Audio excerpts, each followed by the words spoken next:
Hello, and welcome back to English for Marketing and Sales. I'm so glad to see you again. Let me ask you, what keeps you coming back to our course? Regardless of your reasons, each of these are fundamental marketing principles used to persuade. In 1980, Dr. Robert Cialdini, a professor of social psychology at Arizona State University, identified 6 principles of influence.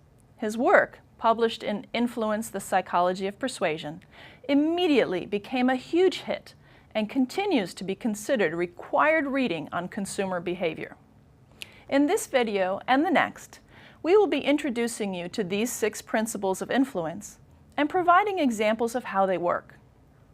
Cialdini noted that in order for our brains to process all the information it receives, it puts some reactions on autopilot. He called it click-whir, meaning the brain receives a message and reacts automatically without thinking. The strength of our reactions varies somewhat depending on our cultural values, but the reactions are consistent across cultures. These principles work because they rely on the brain's autopilot mode. In other words, we aren't really thinking about why we're reacting the way we do, we just do. So having an understanding of these principles of influence not only helps you recognize when you are being influenced, but also helps you to use these methods to ethically influence others.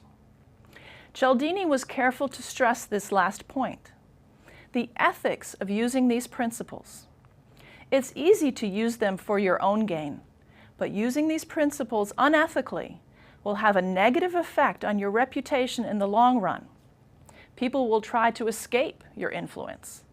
This may mean you lose a customer, or this may mean higher absenteeism and turnover among employees. The greater challenge is to use these principles carefully and ethically. As we review each principle, we will also stress how you can use them with someone you want to influence to mutual benefit. The first principle is reciprocity.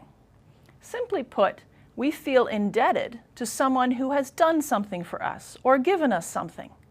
And this is true whether you wanted the favor or not, whether you like the person doing the favor or not. Examples of the use of reciprocity in marketing are easy to find. A free sample in a grocery store is more likely to make you purchase the product.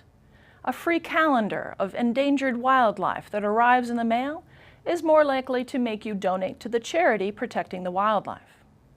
A simple mint with your check at the end of dinner is proven more likely to get you to produce a bigger tip.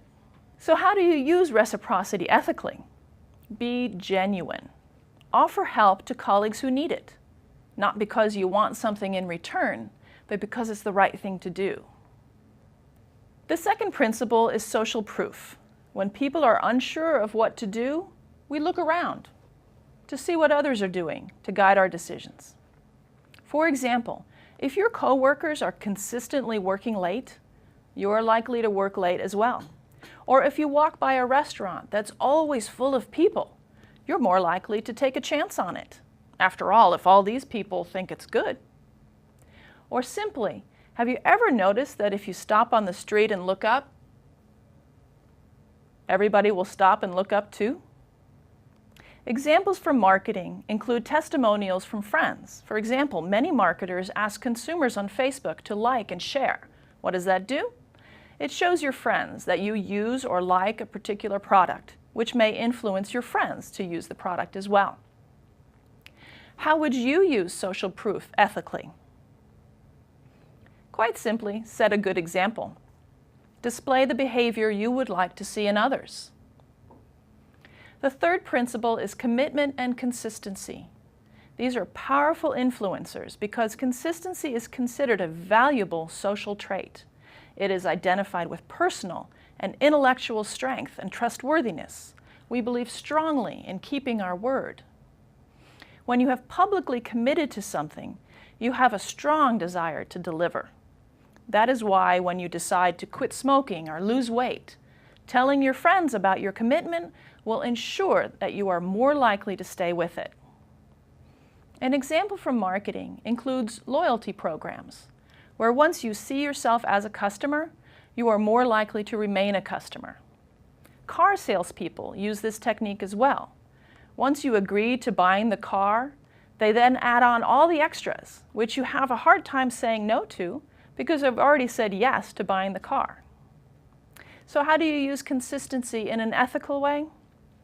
Be careful what you ask people to commit to, and make sure the commitments are voluntary or of their own choice.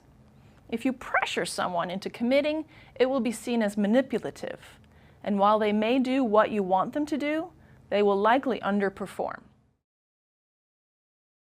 So let's quickly review the first three principles of influence. The reciprocity principle is we feel obligated to repay what we've been given. The social proof principle is we follow the example we see in others. And the consistency principle is we try to stay true to our commitments.